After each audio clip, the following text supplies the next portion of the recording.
pessoal que não tem, pega. Vou marcar aqui para vocês esquecerem.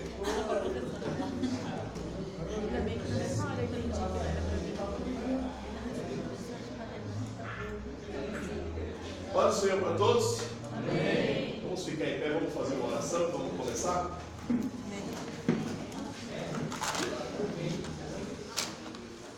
Oremos a Deus. Querido Deus, nós te agradecemos, Senhor, por esta oportunidade de podermos estar, Senhor, em tua casa, podemos aprender um pouco mais a tua palavra. Vem, Senhor, nesta noite nos abençoar, trazendo compreensão, Senhor, que possamos, ó Deus, entender e tudo guardar, Senhor, em nosso coração, por amor do teu nome, Jesus, pois sabemos que o Senhor tem abençoado o teu povo, tem ajudado em todo este caminhar. Continua derramando da tua graça, dando sabedoria, conhecimento, para que tudo possam, Senhor, adquirir mais e mais de ti, Senhor. Eu te peço nesta hora e desejar agradeço a ti em teu nome, para todos sempre. Amém, Jesus. Amém. Então vamos lá. Vamos ver se a gente agora em Gálatas, segunda em Coríntios, terceira em Gálatas, quarta, e depois a gente encerra hoje. Porque tá. É que é tanta coisa, se a gente parar para analisar verso por verso, você acaba pegando muita coisa. Mas vamos lá. Vamos aí para 2 Coríntios e vamos entender como é agora essa carta que o apóstolo Paulo acaba enviando para as pessoas de Corinto. Tá? O que acontece? Essa primeira carta, ela já causou constrangimento. Não é? Para vocês que estão estudando, para vocês que viram os trechos das cartas, e nós não paramos para parar em todos os aspectos, mas nesses aspectos que nós entramos, quantos paradigmas foram quebrados? Não é? Dentro da nossa, vamos pensar assim, na nossa igreja atual, quantos paradigmas são quebrados justamente porque nós saímos, não é, daquilo que realmente o apóstolo Paulo está colocando. Nós saímos da realidade evangélica do que está realmente dentro da carta aos Coríntios. Tá? Houve um certo desvio, né? E a gente sabe que muita coisa precisa ser restaurada, muita coisa precisa ser renovada, ou melhor dizendo, reformada. Não é? Nós tivemos a reforma em 1500 que nós precisamos reformar novamente. Não é? Porque depois que foi reformado, houve uns acabamentinhos, houve umas ajeitadas no meio do caminho, então fica difícil, então é necessário reformar novamente. Por quê? Nós estamos vendo hoje como a igreja de Corinto estava passando, nossa igreja hoje também está passando. E conforme a gente foi estudando, causou certo impacto em vocês? Algumas coisas? Causou, né? Agora vocês imaginem a igreja de Corinto. Que tudo que o apóstolo Paulo falou não era mentira, era a realidade que estava acontecendo. E isso também causou na igreja justamente essa tristeza, esse constrangimento, né? Pelo como a carta chegou e da que forma foi apresentada. E o apóstolo Paulo agora ele escreve essa segunda carta justamente, de certa forma, ele vai dar uma acertada naquilo que ficou, quem sabe, aberto, e também, quem sabe agora, dar uma confortada na igreja, porque ele sabe que causou constrangimento. E quem fala isso para ele foi Tito. E aí Tito então encontra-se com Paulo e fala como a igreja recebeu. Então o que a gente acaba entendendo? Que Tito, logo que chega em Corinto, percebe a mudança que houve na cidade de Corinto, justamente por causa das cartas de Paulo. A carta chegou, eles receberam, não é? Houve esses atritos, justamente que a igreja precisava de um conserto, e a igreja aceitou fazer a reforma, aceitou fazer essa mudança. E o apóstolo Paulo então, ele se alegra com isso, né? Mas mesmo assim, em alguns pontos ele vai estar comentando. Então, justamente essa segunda carta, ele vem aí trazer algumas adequações aí para que a gente possa entender melhor. Então vamos lá. O apóstolo Paulo, no capítulo 1, ele vai falar um pouquinho sobre a sua viagem, sobre as questões que levaram ele a passar por situações e que ele agora não pôde ir para Corinto ainda, mas ele explica o porquê. Então quer dizer, a igreja está esperando o apóstolo Paulo chegar. Só que o apóstolo Paulo não veio. Então algumas coisas aconteceram, ele está explicando. Por quê? O que deve ter de gente falando, né? Porque ele não vem aqui, porque a gente é abandonado, a gente está esquecido, não é? Diferente das igrejas hoje, não tem esse problema, não é? As igrejas hoje, elas entendem que o pastor tem os seus motivos, tem as suas situações. Então, o apóstolo Paulo passa por uma situação que ele quer agora explicar o que realmente aconteceu. Vamos aí, no capítulo 1,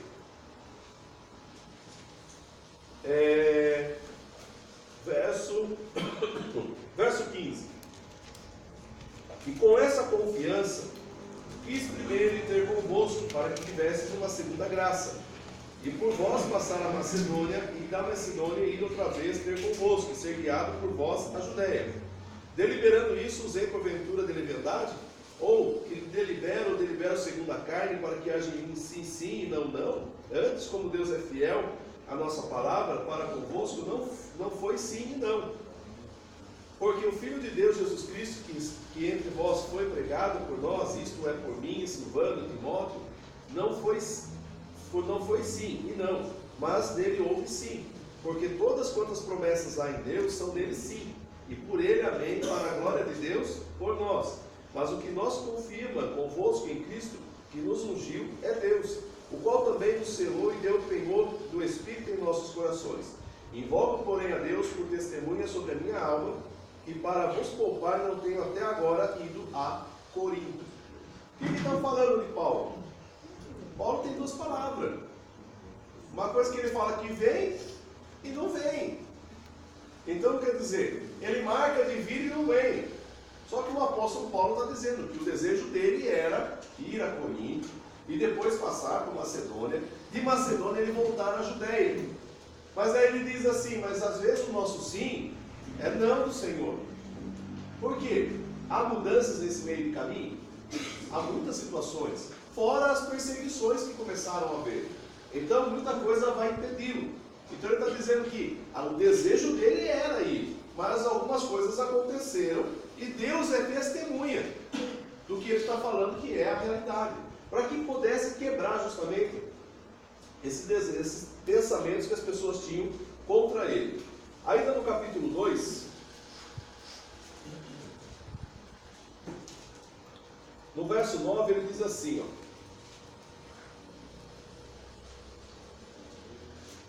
para isso vos escrevi também, por essa prova, saber se sois obedientes em tudo. Então quer dizer que ele está mandando a segunda carta, para saber se realmente eles são obedientes. Então se você recebesse essa carta, o apóstolo Paulo estaria perguntando para vocês, vamos ver, vocês estão recebendo essa carta, eu quero saber se vocês são obedientes, de fazer tudo aquilo que realmente é necessário dentro das Escrituras. E a quem perdoares alguma coisa, também eu, porque o que eu também perdoei, e sei que tenho perdoado, por amor de vós, o fiz na presença de Cristo, para que não sejamos vencidos por Satanás. Ou seja, se tem alguma coisa, perdoe. Se há alguma coisa que vocês ainda não acreditam nele, perdoe. Se há alguma falha em Paulo, perdoe. Se há alguma falha no teu irmão, perdoe, em vez de criticar. Entenderam? Então vamos lá. Aí no capítulo 3, Paulo fala um pouquinho sobre a questão do seu próprio ministério, né, os frutos que ele tem adquirido. E lá no verso 17 ele diz assim, capítulo 3: ora, o Senhor é Espírito, e onde está o Espírito do Senhor, aí há liberdade. Então quer dizer que se eu tenho o Espírito do Senhor, eu tenho liberdade. Eu não vivo mais debaixo de lei, eu não vivo mais debaixo de jugo. Eu sou livre em Cristo Jesus. E agora, daqui para frente, em algumas cartas, você vai perceber o apóstolo Paulo batendo de frente na questão da lei. Por quê? Pessoas estão entrando dentro das igrejas e estão pregando o contrário. Enquanto o apóstolo Paulo está dizendo que há liberdade, que você está vivendo pela graça, algumas pessoas estão entrando dizendo, não, está tudo errado, você tem que ficar debaixo do jugo. Aí eu pergunto, se o apóstolo Paulo viesse hoje, nós estamos vivendo a graça ou estamos vivendo a lei? O que vocês diriam para mim? Sem graça. Sem graça, né? Sem graça. Por quê? Nós temos hoje nas igrejas pensamento de lei? Sim. Tem, gente. Ainda existem igrejas que ainda seguem a lei.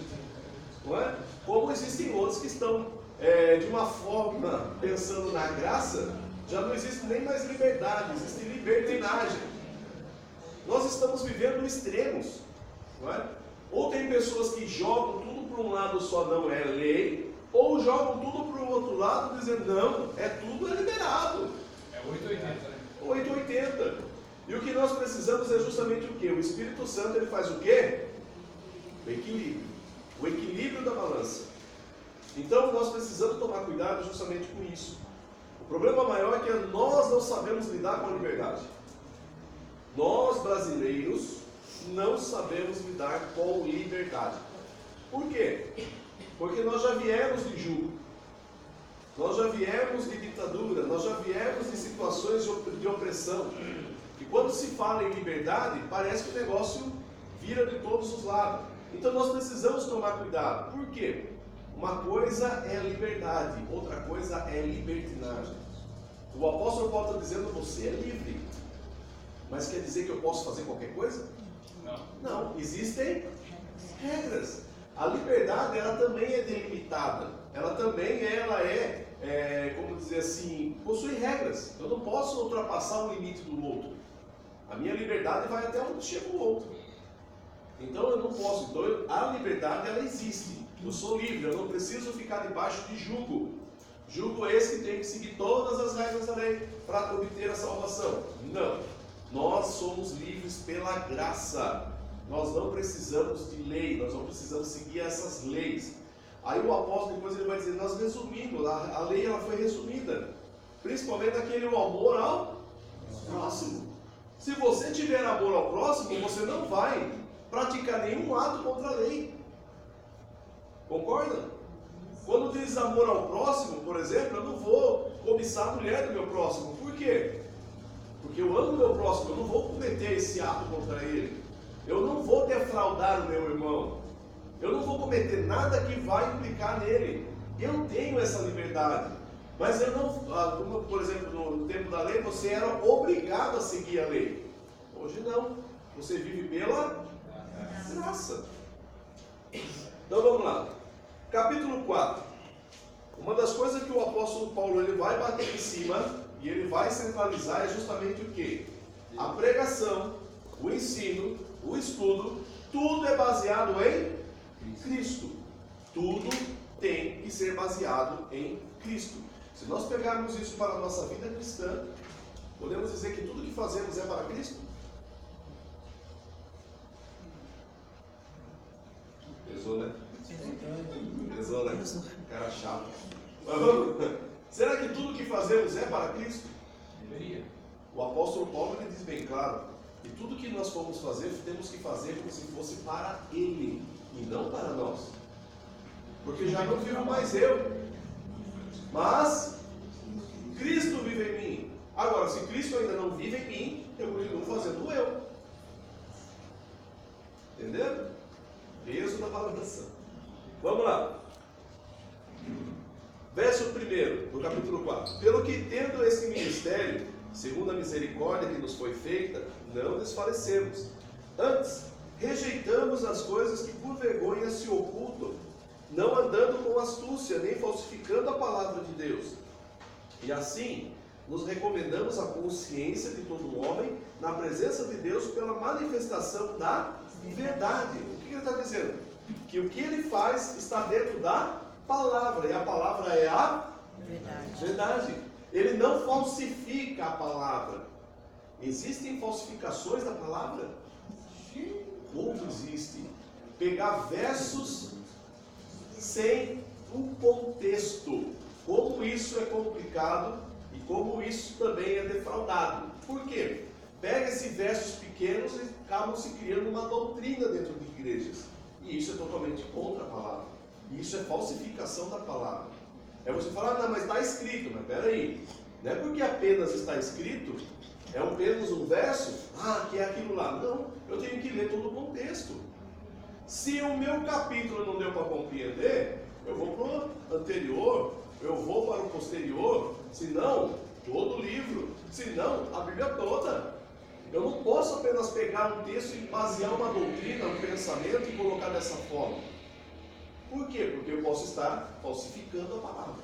O pastor, isso que o senhor falou, até não somente a Bíblia, mas o contexto histórico do momento que estava passando aquele episódio Sim. da Bíblia. Porque até o senhor tinha falado anteriormente, em 1 Coríntios, que a gente deveria analisar também a situação que é. Sim, quando você olha Corinto, principalmente a questão do cabelo, a questão das roupas, das vestimentas, tudo é uma questão cultural, da época que estava se passando. E aí nós precisamos levar nesse contexto também. Mas o que existe hoje é muita coisa assim. As pessoas se baseiam num ponto, não, está escrito. Mas peraí, falta todo um contexto. A gente vê muito isso até nas lições da escola bíblica, pregações. Depende de um tema, se procura-se nas referências vários versículos que tem aquela palavra, mas não quer dizer que aquele contexto tem a ver com o nosso segmento. É como, por exemplo, não sei se algumas Bíblias de vocês têm esses rodapés, não é? Algumas Bíblias antigamente pegavam só aquela frase e buscava lá um monte de texto que tinha, não é? Que seriam as concordâncias, né? Você buscar um texto e buscar as concordâncias que tinha. Então, quer dizer, às vezes aquele verso não está concordando com aquele texto, porque existe um outro contexto. Um exemplo disso é aquela frase que está lá, um verso que diz, acho que é Jeremias, que fala assim: maldito o homem que confia no homem. Então, se eu pegar esse verso, pronto, eu não vou mais na igreja, eu não vou mais viver na casa dos meus pais, porque meu pai é homem. Então, como que eu vou confiar nele? Não é? Como que eu vou confiar no pastor? Como que eu vou confiar nas pessoas? Então, eu vou viver um ermitão no meio da mata lá, porque eu não posso confiar em mais ninguém. É esse o contexto? E já vi muita gente pregar isso. Irmãos, porque a Bíblia diz: maldito o homem que confia no homem. Quando você pega todo o contexto, você vai perceber que o profeta está dizendo que maldito é o homem que confia em si mesmo. Então há uma comparação. Por quê? Quando você confia em você, aí a coisa complica, não é? Quantas vezes a gente faz promessa para a gente mesmo e a gente não cumpre? Eu falei que esse ano eu ia fazer regime, mas não acabou o ano ainda. Excelente. Caminhada, né? Caminhada. Mas vamos chegar lá. Vamos aos poucos. Verso 5. Porque não nos pregamos a nós mesmos, mas a Cristo Jesus. Eu até grifei isso em vermelho aqui. Porque o que acontece hoje é mais testemunho da pessoa do que a própria palavra de Cristo, gente. Quer dizer, a minha vida ela pode até servir como um exemplo, mas ela não pode tomar o culto. Verso 5 do capítulo 4. Por quê? Qual é o papel fundamental da igreja? É pregar Cristo. Eu posso dar meu testemunho. Agora eu já vi muitas vezes, por exemplo, eu vou ler um texto bíblico, não é? E vou contar o meu testemunho. Peraí. Aí você tem 10 minutos de palavra e o resto só testemunho. Aí todo mundo, nossa, que bênção que aconteceu com o irmão. Mas aconteceu com o irmão. Não aconteceu com você. Agora, para fazer mudança tem que ser o quê? Palavra. Palavra. Então nós precisamos tomar muito cuidado. Eu tenho que buscar tudo que está dentro da palavra, como o apóstolo Paulo. Nós não pregamos a nós mesmos, nós pregamos Cristo Jesus. E se fosse para pregar para mim, de mim, a coisa complica. Ele falou. ele coloca uma vírgula e ele vai dizer o Senhor, né? O Senhor. Não é apenas falar de Jesus. Contar realmente o que? O poder, a glória. O Senhor. Tá? O Senhor. E nós mesmos somos vossos servos por amor de Jesus. Pergunta se algum pastor quer ser servo. Porque Deus que disse que das trevas resplandecesse a luz, é quem resplandeceu em nossos corações para a iluminação do conhecimento da glória de Deus na face de Jesus Cristo. Olha que coisa linda, gente. Que mensagem. Quer dizer que nós fomos iluminados, adquirimos esse conhecimento através da face de Cristo. Você já viu a face de Cristo? Já viram a glória de Deus? Tem cadeiras espalhadas aqui. Tem aí? Tem. Alguém está procurando cadeira ali ainda? Tem que falar. Juntinha vocês não vão conseguir. Mas vamos lá. Qualquer coisa pega aquelas ali e posta aqui. Verso 7. Temos, porém, esse tesouro em vasos de barro, para que a excelência do poder seja de Deus e não de nós. Vaso de barro.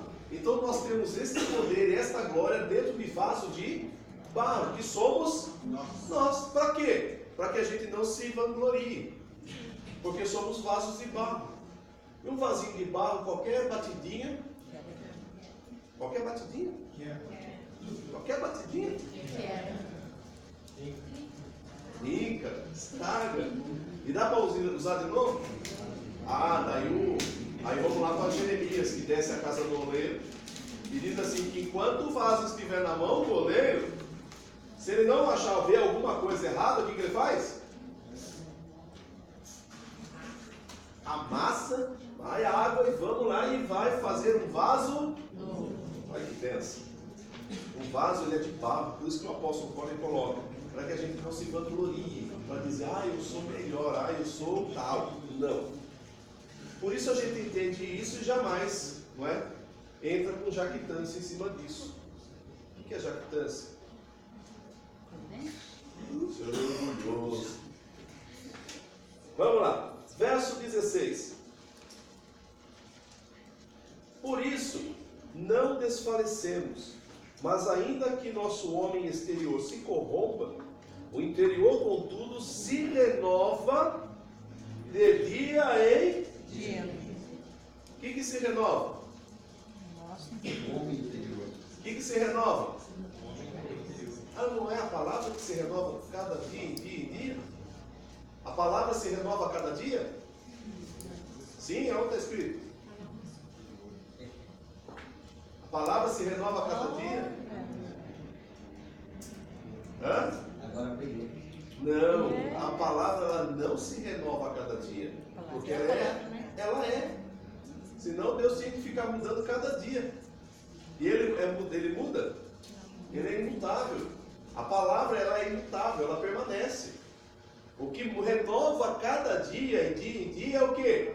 O homem interior e as misericórdias do Senhor, que se renovam a cada dia. Por quê? Porque hoje você pega de um jeito, amanhã você não vai cair no mesmo pecado, porque você já caiu ontem. Hoje você vai cair num pecado diferente, concorda?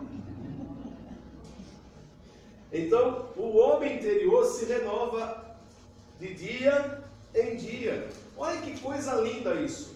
Se ontem eu acordei de um jeito, hoje eu estou totalmente diferente, porque eu fui renovado. E amanhã eu serei mais renovado ainda. Se vocês me vissem há uma semana atrás, falam, nossa, o Marcelo hoje está excelente. Daqui um mês, gente, eu já estou subindo para a glória. Porque eu estou sendo renovado a cada dia. Não é assim com a gente? Tem gente que ainda fala assim, nossa, mas aquele irmão é impossível, não dá nem para conversar. Cadê o renovo? Cadê a renovação? É culpa de quem? Do Espírito Santo que não está fazendo o trabalho direito, certo? De quem? Nossa. E nem hoje eu falava com as crianças sobre a questão de corrupção.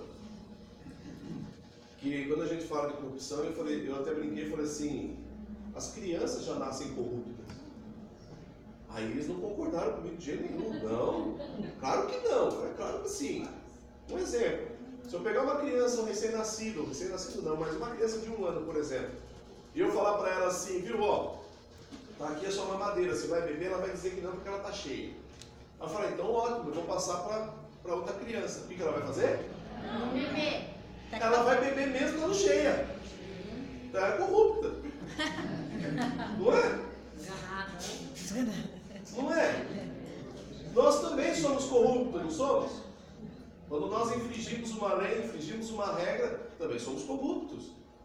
Então, como que eu posso mudar? Até a menina falou assim, não, professor, eu não concordo. Eu não concordo que a gente nasce assim. A gente se torna desse jeito. Eu falei, por que a criança ela fica desse jeito? Por causa dos pais. Porque os pais são corruptos? Sim. Falei, como a gente pode mudar? Sabe o que ela me disse? Ela falou assim: quando eu sei que eu sou corrupta, eu tenho que pensar em mim e eu tenho que mudar para não ser corrupta, se eu quero mudar. Falei, é isso, pronto, já tirou 10, já nem fazer prova. Por quê? Se nós queremos mudar o mundo, primeiro precisa começar com quem? Com nós. As pessoas precisam ver que nós não somos corruptos, que os cristãos não são corruptos, que os cristãos vivem debaixo da graça, são renovados de dia em dia. Se hoje eu cometi um erro, amanhã eu não vou cometê-lo. Ou se eu cometi um erro, eu vou pedir perdão, eu vou consertar. Eu não vou tapar o sol com a peneira. Eu vou ter que fazer a renovação de dia em dia. Olha, isso aqui dá uma pregação. Mas amém, vamos lá. Então, cada dia, verso 17. Porque a nossa leve e momentânea tribulação produz para nós um peso eterno de glória muito excelente.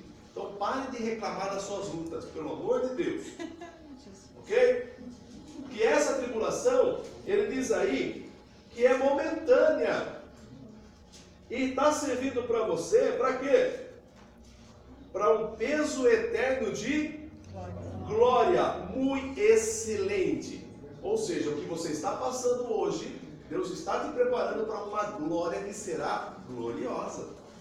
Então não reclame, glorifique, cante, louve, adore.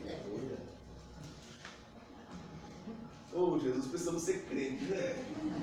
Verso 18. Depois no final eu vou pedir para quem quiser aceitar Jesus, não atentando nós nas coisas que se veem, mas na que não se veem. Porque as que se veem são temporais, e as que não se veem são eternas. Então eu não fico preso a coisas materiais. Eu só olho aquilo que eu não vejo, que são as coisas espirituais. Se eu focar nas coisas espirituais, como a minha vida será renovada em dia em dia? Porque eu não me pego a essas coisas do mundo, eu não me pego a essas coisas materiais. Eu abro mão de tudo isso para servir a Cristo. Vamos mudar de capítulo, né?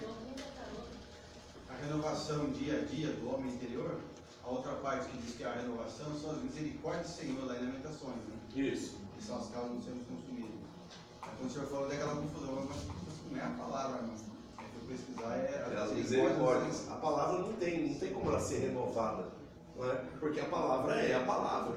Imagina que a palavra que foi pregada para Moisés foi uma, para nós é outra já. Não, ela é a mesma. O que acontece, na maioria das vezes, é o Senhor prega uma parte, um outro pastor prega com outro tipo de enfoque, aquela mesma passagem que o Senhor leu e pregou.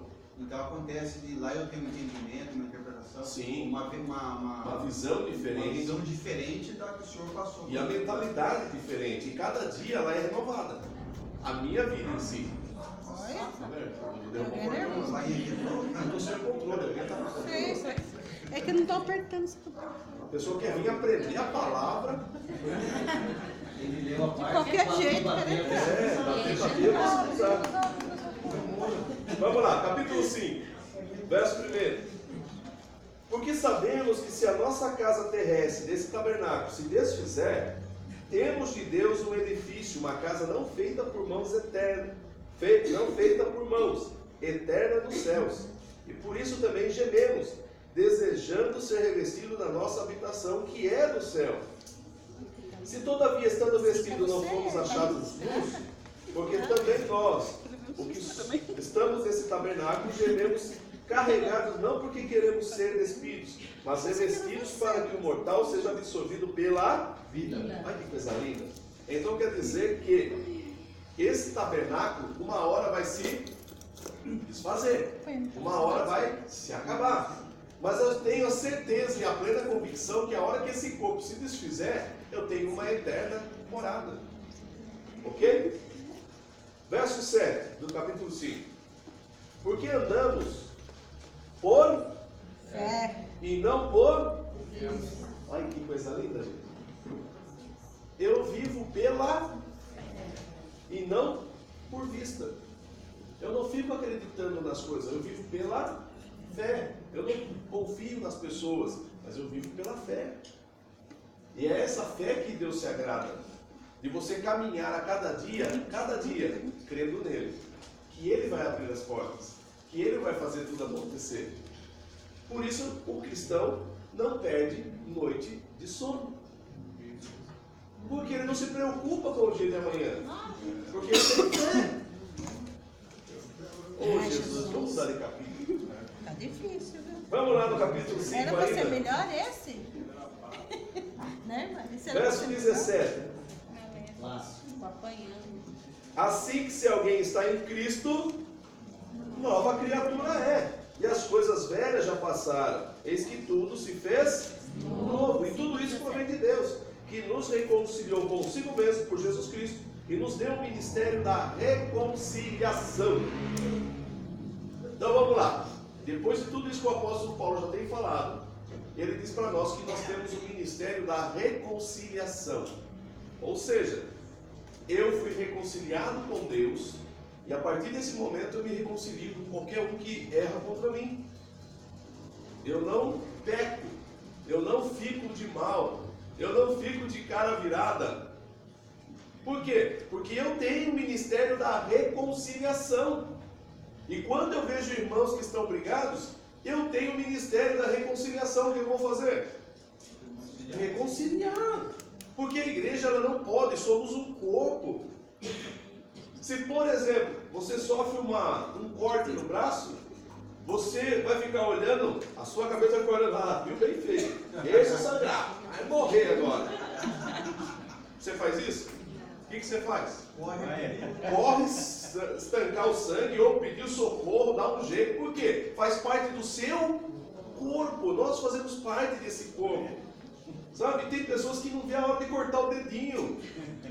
Tem que cortar mesmo, irmão. Arranca fora. Não é? Não, corta de vez. Pense nisso como um corpo. Todos nós fazemos parte desse corpo. E quando há um momento de fala assim, quando faz um transplante de uma, tipo, vocês já viram o transplante de um braço, que o cara pegou o braço de um morto, colocou nele, não é? Aí você tem aquela incompatibilidade. Ele vai ter que tomar um monte de medicamento para poder fazer a medicação, evitar essa incompatibilidade, para que possa o corpo entender que aquele braço é do corpo. Só que por mais que faça, o corpo vai continuar rejeitando. Só que às vezes é do nosso corpo e a gente quer rejeitar. Sabe, a gente quer jogar fora, a gente quer ver a pessoa estrupiada lá embaixo. E nós temos o ministério da reconciliação. Nós somos o ministério da reconciliação. Então essa carta vai fazer alguma coisa na igreja? Será que nosso ministério, será que a nossa igreja, ela é de reconciliação? É isso que nós precisamos colocar e pesar e pensar. Será que realmente nós somos o corpo de Cristo? E peraí, quando nós falamos do corpo de Cristo, nós não estamos falando apenas desse grupo. Nós estamos falando de vários grupos, que podemos estar distantes, mas somos o mesmo corpo, concordam? Pode ter outro nome, mas somos o mesmo corpo. Mas eu não aceito, porque eu acho que só eu vou chegar no céu. É igual quando você está na igreja, todo mundo te cumprimenta. Você não vai mais, a pessoa passa do seu lado na rua, não te sauda, não fala nada. Sentiu amado aí, pastor. Não, não é amado. Não, não é amado, é uma verdade. Não é amado, é verdade. Mas é uma realidade. É uma realidade. Porque assim, existe aquela abertura, não é? Eu não aceito o outro grupo. Mas como vai morar no céu? Aí ela vai ter grupo, cada um vai ter o seu lugar. Vai ter visão. Não é? Imagina eu chegar lá e o Senhor vai me colocar no... Você chegou aqui, é? Nossa, você Senhor, veio. eu não quero ficar nesse grupo. É igual os alunos da escola. Vou formar um grupo aqui. Não, eu vou pro outro lado. Não vou ficar aqui. Gente, pelo amor de Deus, nós somos um grupo só. pelo amor de Deus. Nós somos o ministério da reconciliação. Ah, Jesus, tem misericórdia. Professor, já aconteceu de saudar uma pessoa assim, a paz de Deus, quando eu ia na congregação. A pessoa, oi. Não tem nada? Não, e o que é mais legal? Não, mas eu saía toda feliz, porque eu tô desejando a paz. Se ela não tem, pra mim dar de volta. O que Jesus ensina é assim: se você salva os seus irmãos, para que serve? Salve aquele que não é seu irmão. E é uma realidade. Porque se eu cumprimento meu irmão da paz do Senhor, ele vai ter a paz também, nós somos irmãos. Agora, cumprimente uma pessoa que não é. Às vezes a gente não faz. Gente, olha só que hipocrisia. Mas é porque a gente aprendeu assim. Se for da nossa igreja, a paz do Senhor. Que nem a irmã falou. Não, Da bom dia, congregação boa a paz Não, de Cristo. pense assim, ó. Paz de Olha que Jesus, paz de não sei hipocrisia. quem, né? Olha que Sim, hipocrisia. na verdade é o mesmo, né? Que é o mesmo. Eu vou cumprimentar as três aqui, são irmãs. Como a irmã já se sentiu desprezada, eu vou desprezar a Que irmã. beleza. Desprezada desde o ventre da minha É porque mãe. as três estão de uniforme, a irmã não está. Ah, que Que horror. Olha a discriminação. Você viu a discriminação? Jesus, do lado dele eu não quero. Você não pertence a esse grupo. Tô brincando, pelo amor de Deus. Então o que acontece? Eu chego ali, mano, Pai do Senhor, Pai do Senhor, Pai do Senhor. Tudo bem? Oi, criatura. É porque elas são filhas de Deus. E Você é você criatura. Sabia que meu esposo já se questionou isso? Ele chegou num lugar com um tio meu que tinha irmãos da congregação. Os irmãos chegaram, se saudaram e passaram por ele como se não fosse nada. Isso pra ele fala até hoje pra mim. Esse povo é tudo pra gente, eles pensam que eu sou o quê? Quem chegar e não pegar nem na minha Tem mão, medo da me barriga. tratar como... Ele falou, ele me questiona até hoje isso. Falo, mas daí não é, você não pode generalizar, não é a igreja, isso aí é a pessoa que fez Cadê o isso. Ministério da É. Reconciliação? Exatamente. Não é? Então assim, se você fizer, faça um teste. Cumprimente alguém que você sabe que não é crente, cumprimente com a paz. A pessoa vai se sentir valorizada. Sabe? Eu falo assim, que nem, por exemplo, às vezes na escola tem professores que não são da igreja, ou são de outras denominações, ou às vezes não é que crente é. Um dia eu cheguei e falei, viu, a paz, tudo bem? Tudo na paz, graças a Deus. Eu falei, então, que bênção. Pronto, você quebra um rancor, porque às vezes você vai, oi, Pai do Senhor, oi, tudo bem? Como você está? Aqui acontece muito nas aulas de manhã, porque a gente tem todo tipo aqui, né, de alunas. Aí as irmãs chegam, paz, Beth, tudo bem? E a outra tá atrás dela, ela fica assim agora, eu falo paz ou eu não falo paz? Ela fica meio sem graça, eu falo paz. Né? Da mesma Tem que forma chegar, que eu Pai do falei pra Senhor, irmãos. Quem responder, amém. Quem não responder, leva. Vamos lá para o capítulo 6. E nós, verso 1, e nós, cooperando também com ele, vos exortamos a que não recebais a graça de Deus em vão. Porque diz, ouvide em tempo aceitável e socorride no dia da salvação. Eis aqui agora o tempo aceitável, eis aqui agora o dia da salvação. Não dando nós escândalo em coisa alguma, para que o nosso ministério não seja censurado. Quando o ministério está sendo censurado, é porque está com problemas e precisa ser consertado. O apóstolo está dizendo, nós temos que ter um ministério que não produza escândalos. E vamos falar a verdade, quantos escândalos nós estamos vendo hoje? Não é? Quantos escândalos, e muitas vezes isso está quebrando uma situação está se tornando uma situação tão difícil, porque às vezes você até para pregar o evangelho, as pessoas já pensam, já quer dinheiro. Não é? Parece aquelas pessoas de semáforo, que você já sabe, já vai pedir moeda. Não é? A pessoa, você vai querer levar um folheto, vai querer falar da palavra, quer que levar para a sua igreja, quer que eu vá dar dinheiro. Por quê? Justamente por causa dos escândalos. Gente, quanto mais está ficando pior.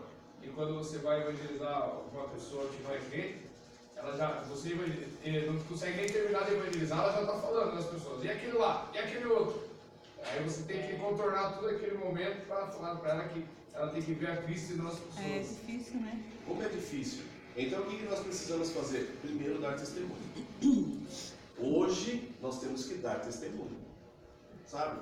Por onde você passar, dê testemunho. Não testemunho da sua igreja, mas seu testemunho de ser servo de Cristo. Sabe? Para que quando você chega, porque assim, todos nós passamos por mau humor, sim ou não? Sim. Ninguém nasce aqui, Ou eu acordo de manhã dizendo, não, hoje eu estou de bom humor e vou viver o resto do dia de bom humor. Não. Todos nós temos essa escolha de manhã. A escolha é sua. Não é? Mas só que às vezes acorda de manhã sempre parece que as coisas acontecem tudo errado. Então você pode ficar de mau humor, mas você tem que entender que isso não deve ser passado para os outros. O mau humor é seu. Não é? Nossa, obrigada. Não é? Ou seja, eu não posso passar isso aos outros. Eu tenho que mostrar o quê? Que Cristo habita em mim. Não é mais eu. Você acha que Cristo, quando levantava de manhã, ficava revoltado? Só quando acordaram ele quando a tempestade. Acordaram ele e falou, oh, homens de pouca fé. Vocês mesmo podiam fazer isso, por que não fizeram? Mas eu falo assim, Jesus, ele era justamente uma pessoa centrada, equilibrada, e sabia tratar as coisas. Mesmo quando ele ficou irado, ele não pecou. Descendo o chicote na turma lá, olha só que coisa bacana. Ele soltou as ovelhas. E as ovelhas se espalharam no meio do templo lá. Mas na hora dos pombos, viu? Retirem as pombas, por favor. Porque ele sabe que se soltasse as pombas, os camaradas iam perder. As ovelhas não, elas seguem o pastor. O camarada dava um gritinho, as ovelhas vêm tudo. Então ele podia espalhar as ovelhas, mas as pombas não dá. Se ele ficar soltasse as pombas, vem e volta, pombinha, já era. Olha só. Mesmo irado com a situação dentro do templo, ele respeitou a questão do comerciante. Ele não aceita comércio dentro do templo. Você quer? Vai fazer lá fora. Igualzinho nós. E quando ficamos irados, não levamos para o lado pessoal. Verso 4.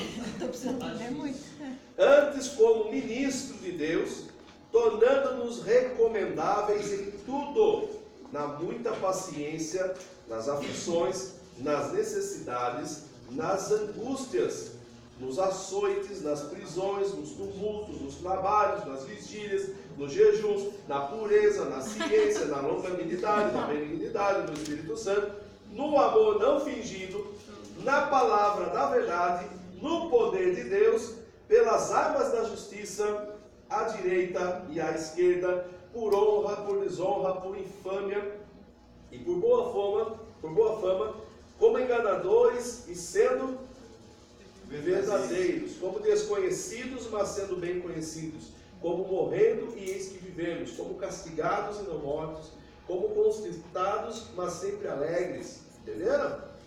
Como pobres, mas enriquecendo a muitos, como nada temos e possuindo tudo. Entenderam?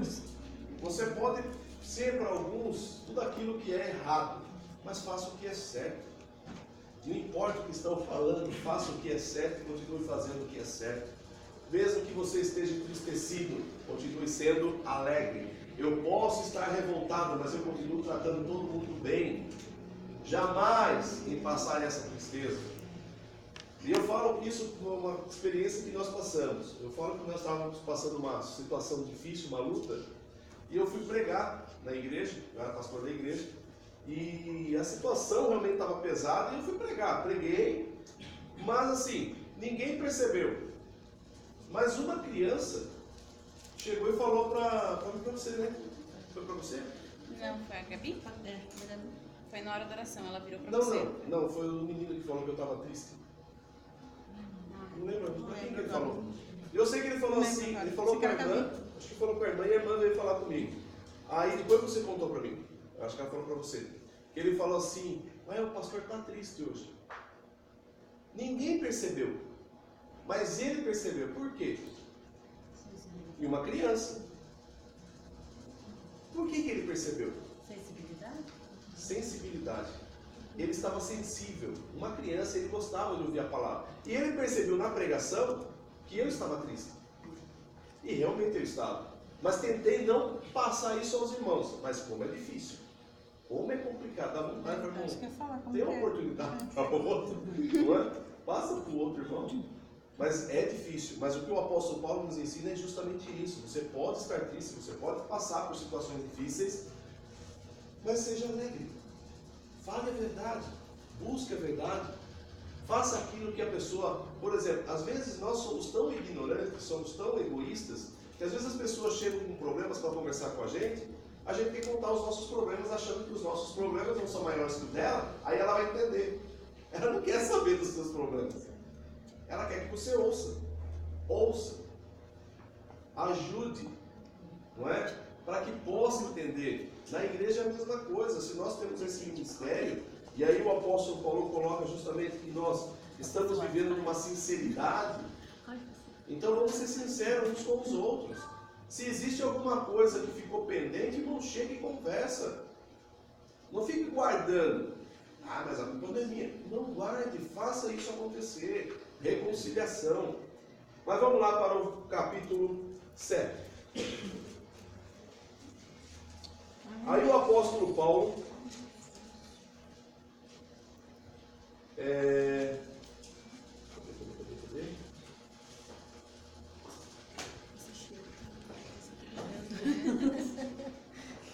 capítulo 7. Só pela graça, viu? Estou tentando achar o verso que eu marquei. Achei aqui. O pastor também.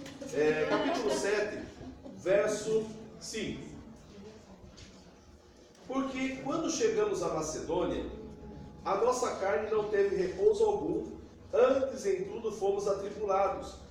Por fora, combates, temores por dentro. Quer dizer, mesmo estando na Macedônia, o desejo dele era ir para Corinto, mas ele está dizendo que ele foi abatido tantas tribulações e também perseguições. Mas Deus que consola os abatidos nos consolou com a vinda de Tito. E uma coisa que você vai perceber nos versos anteriores, que ele diz que chegou na Macedônia, o desejo dele era encontrar Tito, ele não encontrou. Então ele ficou preocupado, porque a carta chegou, mas ele não tinha notícia. Já pensou? Imagine que a carta chegou e ele falou, meu Deus, como será que a igreja recebeu essa notícia? Como será que chegou essa notícia lá? E ele vai para a Macedônia no intuito de encontrar Tito, chega lá, o Tito não está. Aí quando ele chega no lugar, Tito aparece. Aí ele diz, e não somente com a sua vinda, mas também pela consolação que foi consolado de vós, contando-nos as vossas saudades, o vosso choro, o vosso zelo por mim, de maneira que muito me regozijei. O que Tito disse para Paulo? Paulo, a sua carta fez uma grande mudança na igreja. A igreja se contristou, a igreja se reparou, e o mais, está preocupada com você. Ela está alegre com você. Ela está preocupada e pensando como pode te ajudar. Imagine, para Paulo isso foi de grande valor. Verso 8. Porquanto, ainda que vos tenha contristado com a minha carta, não me arrependo. Embora já me tivesse arrependido por ver que aquela carta vos contristou, ainda que por pouco tempo. Então ele estava dizendo que quando ele fez a carta, ele mandou, depois ele ficou pensando. Ai, que dó. Ai, o que vai acontecer? Não é? É igual quando você manda mensagem lá no Facebook, no Instagram, e escreve para fulano, ai meu Deus. Não dá mais tempo de deletar. Não dá mais, né? Ou no WhatsApp. Aí você fala, e agora? Como que vai chegar lá? De repente a pessoa retorna e fala, olha, gostei daquilo que você escreveu e é verdade. Você fala, ai, livro. Não é? É o que Paulo sentiu naquela hora, né? Agora folgo não porque fosse conquistados, mas porque fosse conquistado para o arrependimento. É que nem nós estávamos falando aqui agora. Como é difícil. Você sente isso na pele, mas só que você sabe que isso causa o quê? Arrependimento. Eu não vou cometer os mesmos erros ainda. Eu vou melhorar. Pois fossem contristados segundo Deus, de maneira que por nós não padeceste dano em coisa alguma. Porque a tristeza, segundo Deus, opera arrependimento para a salvação, da qual ninguém se arrepende. Mas a tristeza do mundo opera a... Ou seja, essa tristeza ela é temporária, porque ela causa arrependimento e ela traz junto o que? A salvação. Capítulo 8. Vamos lá, vamos embora. No capítulo 8, o que acontece? O apóstolo Paulo, ele vai agora pedir a questão da oferta para a Judéia, ou para o povo lá de Jerusalém. Por quê? Está cheio de pobre em Jerusalém. Vocês sabem por quê? E era igreja. Gozado que lá não tinha prosperidade. Não tinha o Deus da prosperidade lá. Eles estavam passando necessidades. passando fome. E o apóstolo Paulo, ele já tinha passado por Macedônia, já estava recebendo os valores, também estava recebendo valores de Tito, justamente porque ele está indo para a Judéia levar esse dinheiro, essa arrecadação, para atender a igreja em Jerusalém. Porque olha o que aconteceu em Jerusalém. Quando os apóstolos começaram a pregação do Evangelho, houve o batismo do Espírito Santo, e isso serviu de sinal para todas as pessoas. Na primeira pregação, Pedro ganhou 3.000 almas. Na segunda, 5.000 almas. Que pregação, a gente vai pregar para ganhar uma alma, já é. Tem que ter muito poder de Deus. Aí o que acontece? A igreja vai para o templo e a pregação é: Jesus está voltando. Todo mundo vendia tudo que tinha, depositava nos pés dos apóstolos e todo mundo está no templo esperando Jesus voltar. Passa o primeiro mês. Pode ver que depois lá em Atos dos Apóstolos, quando a gente viu, houve um problema entre os judeus e os gregos, porque eles atendiam as viúvas dos judeus e as viúvas dos gregos ficavam por último. Aí Pedro diz: não, então vamos fazer o seguinte, vamos levantar diáconos para que possam fazer isso e a gente fica com a palavra. Eles vão servir a mesa, nós vamos servir dentro. Por quê? A igreja fazia almoço para todo mundo, porque todo mundo estava convivendo dentro do templo. E todo mundo passando todos os bens que tinham e doavam aos pés dos apóstolos. Porque a ideia era: Jesus vai voltar amanhã. Passa o primeiro ano, segundo ano, terceiro ano, quarto ano. Ninguém está trabalhando mais. Para trabalhar para quê? Ninguém está estudando mais. Estudar para quê? Todo mundo está comendo daquilo que foi arrecadado. Quanto tempo isso vai durar?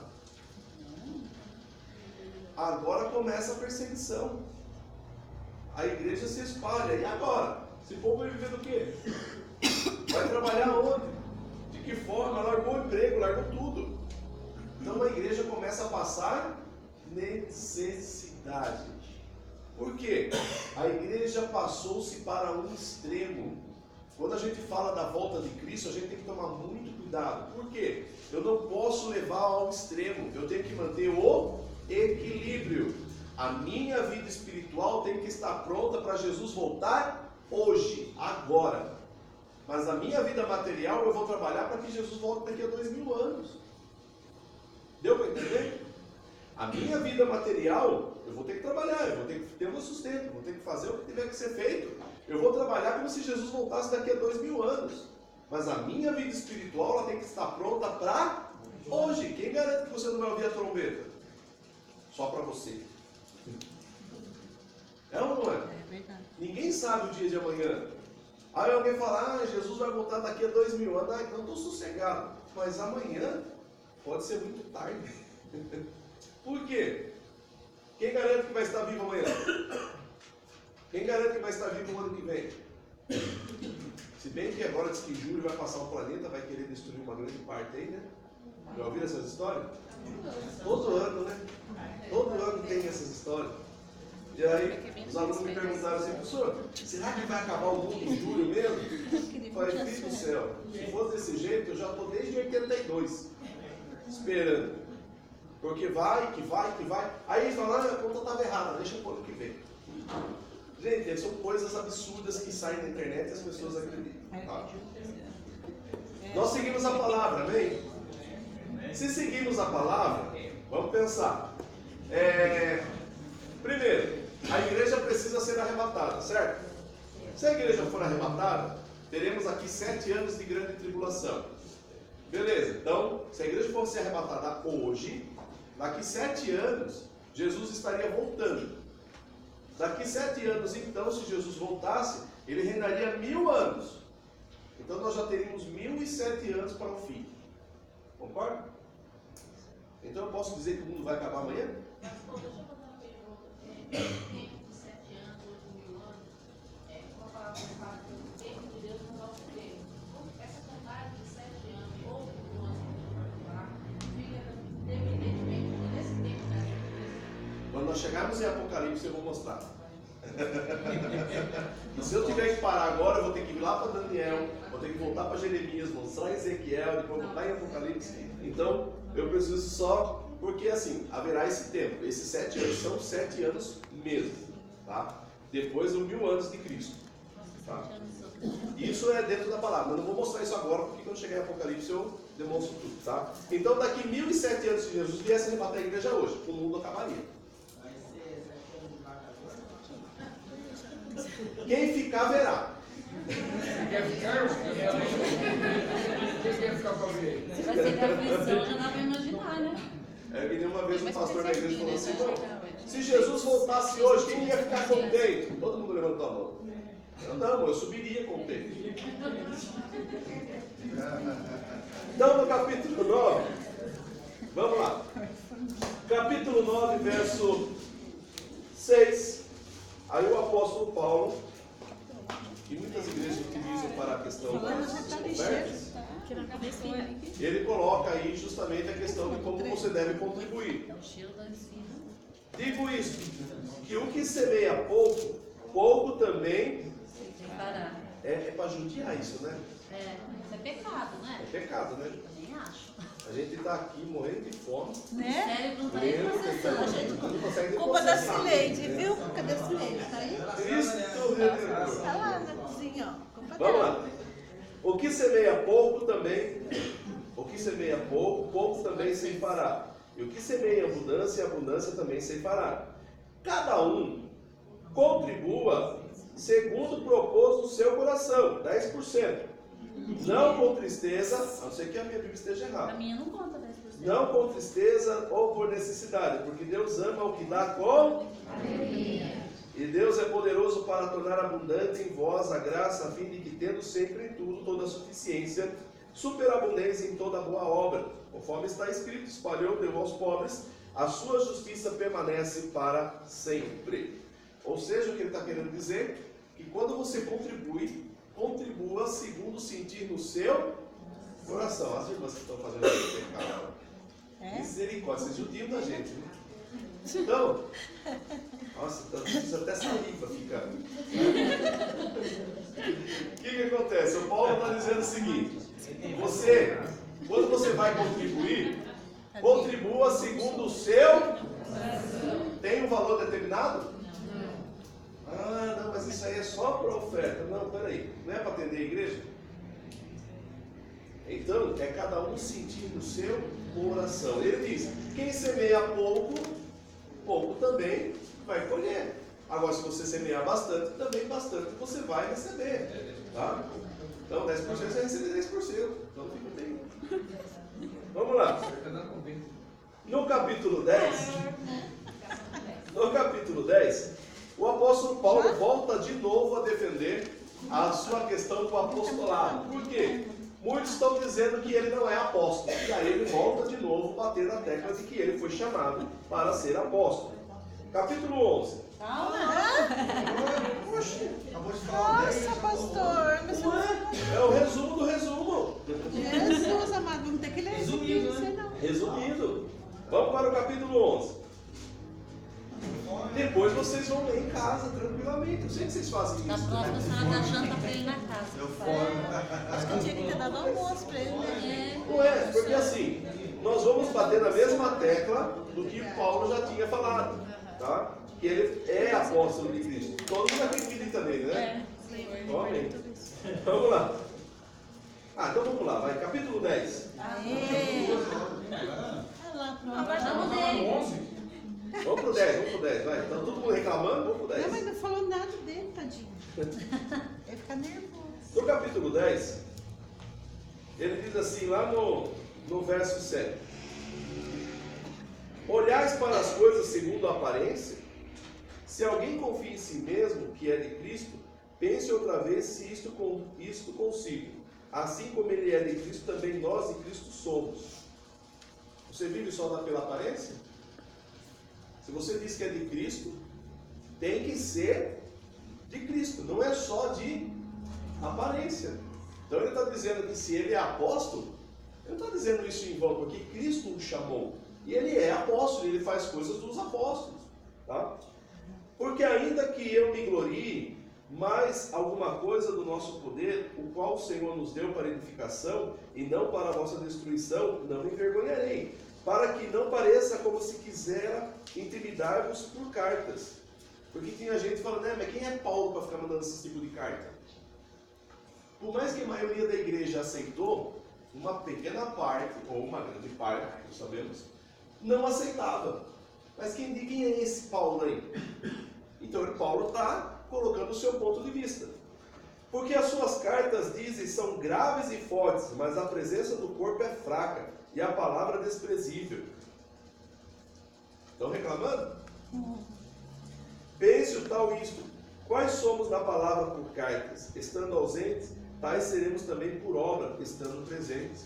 O que ele está querendo dizer? Que aquilo que ele escreveu, ele faz. Tudo aquilo que eu escrevo, eu tenho que fazer. Tudo aquilo que eu falo, eu também tenho que fazer. Porque eu tenho que ser exemplo. Deus não está pedindo para ninguém ser obreiro, Deus não está pedindo para ninguém ser pastor. Se Ele te chamar, boa sorte. Por quê? Tudo aquilo que você falar, você terá que cumprir. Eu vou falar um exemplo. Um dia, eu falando na igreja que nós temos que ajudar, né, as pessoas que muitas vezes são necessitadas, que passam por necessidade, nós temos que ajudar e tal, e eu falando sobre isso. Aí, umas irmãs vieram aqui no portão de casa e apertaram, era interfone e não tinha câmera ainda. Apertaram o interfone e eu entendi. E eu falei assim, não, pois não? Então, a gente está passando fome, o senhor não tem alguma coisa para nos dar? Irmãs, hein? O senhor não tem alguma coisa para nos dar e tal? Eu falei, peguei, voltei, virei para minha esposa e falei, fazer café? Coisa aí, né? Daí ela se falou o quê? Eu peguei o telefone e falei para ela assim, espera um pouquinho, né? Ele está acabando de fazer o café. Você estava acabando de fazer o café? Estava acabando de fazer o café, né? Aí você pegou bolacha, não foi? Bolacha, eu peguei café, né, para levar, abri o portão para as irmãs. O irmão trouxe mesmo. Ai, tava testando. Testando aqui. Praga. Aí eu falo, e mentir é de Deus, né? Mas elas não. E eu falo assim, uma vez eu falei, irmão, quando você pedir algo emprestado, não peça de volta. É o que a Bíblia nos ensina. Teve um irmão que emprestou um objeto meu. E eu falo, até hoje, acho que ele estava falando desse, eu vou pedir de volta. Eu tive que comprar outro.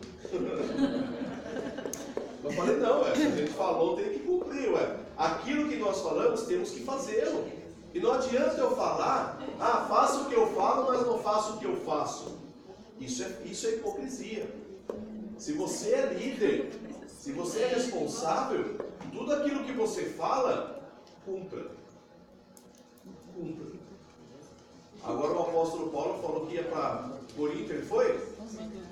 Mas ele se justificou, tá? Mas vamos lá. Capítulo 11. Agora sim. Agora pode, né? Pode. Capítulo 11. Deu uma passadinha. No capítulo 11, ele vai falar justamente algumas situações em que a igreja está passando por uma necessidade, uma dificuldade, porque as pessoas estão chegando na igreja e se dizendo apóstolos. Então, mesmo o apóstolo Paulo, mesmo assim, a igreja recebia pessoas dizendo, eu sou o apóstolo Tiago, eu sou o apóstolo João. Imagine, não tinha foto. Ninguém sabia se era ou não era. Pode ver que em Apocalipse, você vai ver as cartas que Cristo manda dizendo, vocês fizeram um teste. Aqueles que se diziam apóstolo, vocês colocaram na prova. Se é o apóstolo João, nós temos uma carta aqui, nós temos o Evangelho. O que você pode dizer desse Evangelho? Ou seja, você vai ter que falar o que está escrito. Você escreveu, não foi? Então, era uma prova, era um teste. E na igreja estavam entrando falsos profetas. Estavam entrando justamente falsos apóstolos. Ele diz assim, capítulo 11, verso 1. Tomara que me suportasseis um pouco na minha loucura.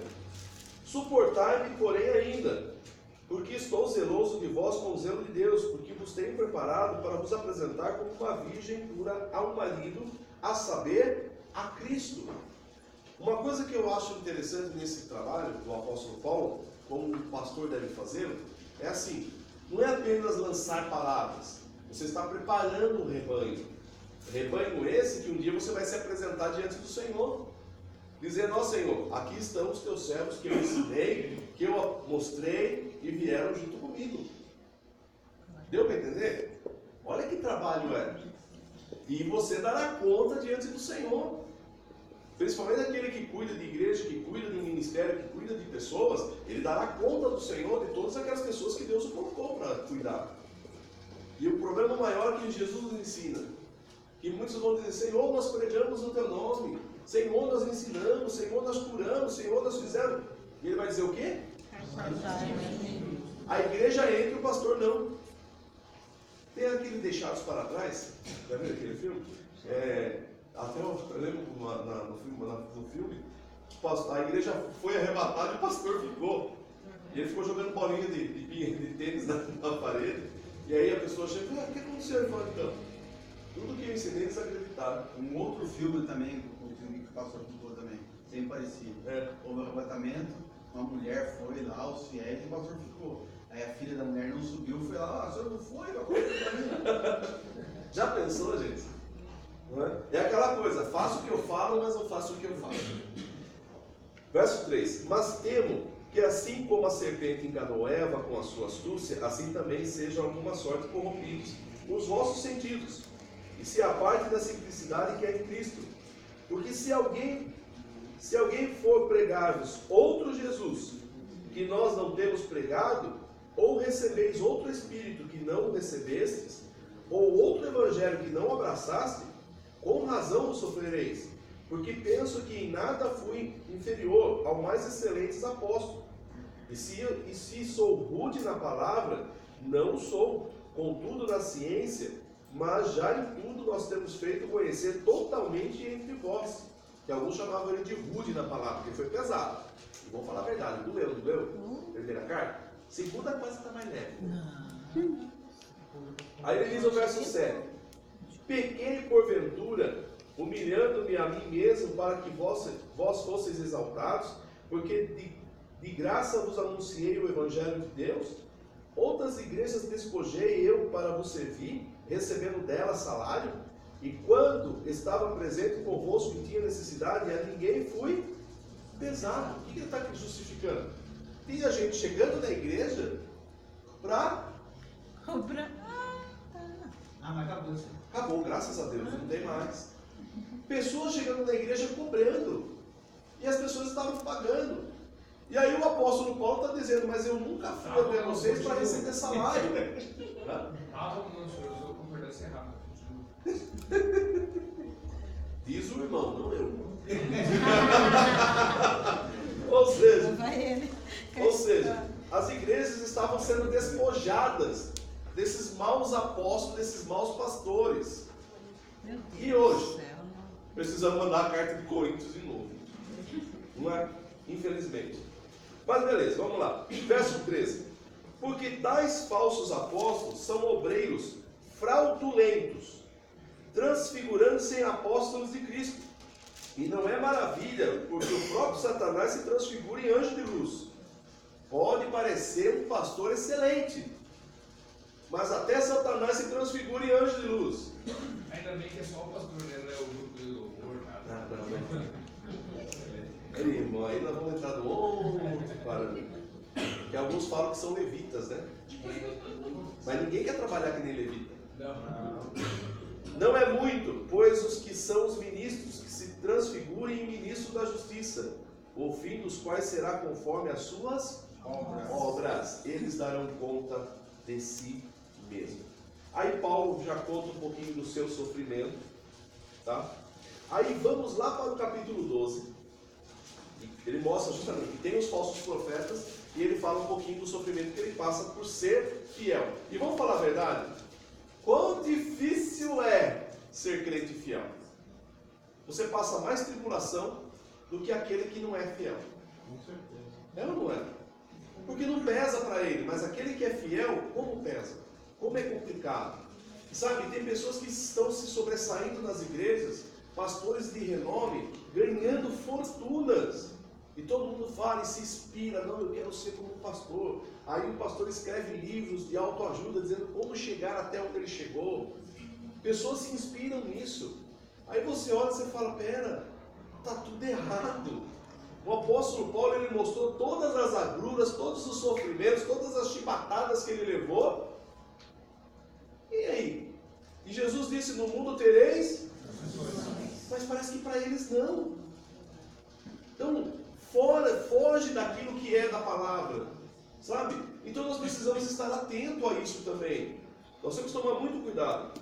Capítulo 12, o apóstolo Paulo, ele diz assim, vamos lá. Em verdade que não convém gloriar-me, mas passarei as visões e revelações do Senhor. Paulo teve revelações e visões. E aí ele coloca dizendo que ele não vai se gloriar. Então ele não vai falar dele. Mas a gente sabe que é dele, tá? Conheço um homem em Cristo, que há 14 anos, se no corpo não sei, se fora do corpo não sei, Deus o sabe. Ele não sabe como isso aconteceu. Foi arrebatado até o terceiro céu. Quantos céus existem? No mínimo 3. No mínimo 3. Não quer dizer que é o último. Se eu falasse para vocês assim, eu fui lá num prédio em São Paulo, até o 15º andar. Quantos andares tinha? No mínimo 15. No mínimo 15. Pode existir mais. E muita gente se pega nisso, dizendo, não, mas só tem 3 céus, porque Paulo chegou até o terceiro céu. Espera um pouquinho. E existe um céu aonde o Pai está, que ninguém chega. Que é onde nós um dia chegaremos, mas é o último céu. Então não é o terceiro. Mas chegar no primeiro está excelente já.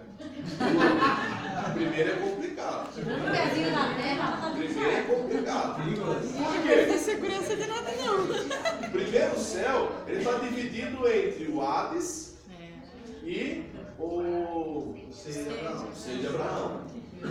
Como o seio de Abraão já foi para o paraíso, Tá mais aí próximo. fica difícil. É questão espiritual. Chegar na cobertura é complicado. Purgatório. Onde está na Bíblia o purgatório? Sabe o que é purgatório? Quando a pessoa que fez pecado, cometeu erros, ela cai no céu. E nesse céu, ele vai ser purgado, ou seja, ele vai ser purificado para depois ser chamado. E o interessante é que o purgatório só funciona assim. Quando o Papa, ele faz a oração dele, aí ele libera quem está no purgatório. Isso é tradicionalismo católico. Não existe purgatório na Bíblia. A Bíblia me ensina assim, que enquanto a vida há, após a morte, Segue-se o juízo. já segue-se o juízo. Então, quer dizer, se você tiver que se arrepender, é aqui. Depois, meu filho, esqueça. Tem gente que fala, não, mas lá Deus vai lhe levar em consideração. Tá. Deus tem misericórdia. Eu concordo, Deus tem misericórdia. E que não cabe a mim julgar ninguém. Agora, a Bíblia deixa bem claro, morreu, compete-se ao juízo. Então, se tiver que se arrepender, é agora enquanto está vivo. Porque após a morte, paciência. Você acerta com ele. Sim. Então, quer dizer, ainda vou ter que questionar um pouquinho, porque depois do Apocalipse a gente vai falar um ponto justamente que abrirá-se os livros das obras. Aí a gente vai pensar num outro ponto, tá? Mas é um trabalho específico para um povo específico, tá? Isso fica pro Apocalipse. Então ele foi arrebatado até o terceiro céu. Então não existe purgatório, tá? Não existe dentro da palavra ou texto bíblico a palavra purgatório. Isso não existe. Tá? Isso é apenas na época, para ganhar dinheiro. Porque daí você pagava para tirar a pessoa do purgatório. Então você pagava com alguém que morreu, seu parente, que falava, não sei se ele foi para o céu, se não foi. Então você paga um valor, a igreja recebia e o Papa liberava. Há uma frase que o barulho da moeda no lado. Quem falou isso foi o Lutero. E quando bate a moeda dentro da caixa, soa no purgatório a liberação, abre a porta. Né? Aparece o nome da pessoa, fulano de tal, primo, graças a Deus. Até Lutero faz uma graça disso, ele fala assim, Pena que eu só pude tirar meu avô, porque se eu tivesse mais dinheiro, eu tinha tirado minha avó, eu tinha tirado meus primos, eu tinha tirado meus filhos. Né? Era caro. Era caro. Mas isso só foi para aquela época lá atrás. Hoje dinheiro não vale nada dentro da igreja. Vamos lá. Eu sei que o tal homem, se no corpo ou fora do corpo, não sei, Deus o sabe, foi arrebatado ao... Então o terceiro céu é o paraíso. Seivo de Abraão já ficou para baixo. Ok? E ouviu palavras inefáveis de que ao homem não é lícito falar. Ou seja, ele ouviu coisas que para ele não tem como dizer, porque não existem palavras. É a mesma coisa, eu falo assim, a gente vai perceber isso em Apocalipse. Imagine pegar alguém, pegue uma criança de 4 anos e leve lá no corpo de bombeiros e coloque ele no carro, no maior carro de bombeiros e fala assim, ó, veja tudo que tiver que ver e depois você conta para o pai. Será que tudo que ele falar é real? É real, para ele é real. Só que o que ele vai exemplificar, o que ele vai demonstrar, é no conhecimento que ele tem, que é limitado. Ele vai olhar um monte de reloginho lá e falar, tinha um monte de reloginho. Para que serviu o reloginho? Não sei. E um monte de torneira. Não é? Mas será que era torneira? Será que é registro? Ou seja, ele tenta adaptar o conhecimento que ele tem para aquilo que existe. Agora pense no mundo espiritual que ninguém sequer ouviu. Como você vai falar? Bem, aí o apóstolo Paulo diz, de um assim me gloriarei eu, mas de mim mesmo não me gloriarei, senão nas minhas fraquezas. Porque se quiser gloriar-me, não serei nécio, porque direi a verdade, mas deixo isso para que ninguém cuide de mim, mais do que em mim vê ou que de mim ouve. E para que me não exaltasse pelas excelências das revelações, foi-me dado um espinho na carne, a saber, um mensageiro de Satanás para me esbofetear a fim de não me exaltar. Meu Deus do céu. O que era o espinho na carne? Tinha alguém falando mal de Paulo. Você tem espinho na carne? Tem gente que parece um porco espinho já, né? Só espinho. Ou seja, esbofeteava Paulo para justamente ele não se vangloriar ou se tornar exaltado pelas revelações. Por isso que fala que é o mensageiro de Satanás. Por isso ele fala o mensageiro de Satanás. Que fazia miséria. Agora pense que Paulo tinha que fazer para tentar consertar toda a situação. Então não dava tempo de se gloriar pela... O espinho na carne era um estorvo, era o que falava mal dele. Alguém que dava dor de cabeça para ele. E nem uma vez eu já vi falar assim que alguém disse assim uma vez, não, o espinho na carne de Paulo é porque viu um espinho que infeccionou e era para ele sentir tanta dor que ele não se gloriava. Gente, pelo amor de Deus, está escrito. O espinho na carne é apenas um símbolo, apenas uma alegoria dizendo que ele tem um mensageiro de Satanás. Também não é um demônio que está lá do lado dele para esbofetear, porque é espírito, não tem como. Mas alguém influenciado por Satanás está fazendo miséria. Alguém tem aí? Não precisa dizer. Tem alguém aí que tem isso? Esses amiguinhos, esses espinhos na carne? Mas vamos lá. Verso. Quando eu falei? Mensageiro, né, Mário? Ó, verso 8. Acerca do qual 3 vezes orei ao Senhor para que se desviasse de mim. E disse-me: a minha graça te basta, porque o meu poder se aperfeiçoa na fraqueza. De boa vontade, depois me gloriarei nas minhas fraquezas, para que em mim habite o poder de Cristo. Ele orou para Deus tirar. E Deus falou o que para ele? Não. A minha graça te basta, Paulo. Suporte. Fica com a penina aí. Pelo que sinto prazer nas fraquezas, nas injúrias, nas necessidades, nas perseguições, nas angústias, por amor de Cristo. Porque quando estou fraco, então... Sou forte. Ai, que coisa linda. Que coisa linda, né? Passar por essa luta? Não. Verso 12. Os sinais do meu apostolado foram manifestados entre vós com toda a paciência por sinais, prodígios e maravilhas. Porque em que tendes vós sido inferiores às outras igrejas, a não ser que eu mesmo vos não fui pesado? Perdoai-me neste agravo. Ele está pedindo perdão por não ter sido pesado, porque os outros, todo mundo arrancou dinheiro. Ele, não. O apóstolo Paulo é aquele pregador que você podia convidar na sua igreja, ele não cobrava. E ele pedia para não cobrar. Igualzinho hoje. Estamos precisando desse hoje em dia. Mas naquela época também tinha. E eles davam mais valor àquele que cobrava. Hoje também.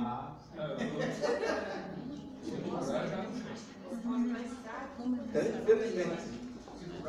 Vamos lá. Verso 21. Que quando for outra vez o meu Deus me humilhe para convosco, e eu chore por muito daqueles que dantes pecaram, e não se arrependeram da imundície, da prostituição e desonestidade que cometeram. Quer dizer que mesmo assim, dentro da igreja, ainda tinham pessoas que continuaram no pecado. Esta é a terceira vez que vou ter convosco. Por boca de 2 ou 3 testemunhas será confirmada toda a palavra. Então ele está dizendo que agora ele vai. Verso 11. Quanto ao mais, irmãos, regozijai-vos, sede perfeitos, sede consolados, sede de um mesmo parecer, vivei em paz. E o Deus de amor e de paz será convosco. Saudai-vos uns aos outros com ósculo santo. Todos os santos vos saúdam. A graça aos do Senhor Jesus Cristo, o amor de Deus e a comunhão do Espírito Santo sejam com vós todos. Amém. Ósculo santo é o quê? É um beijo.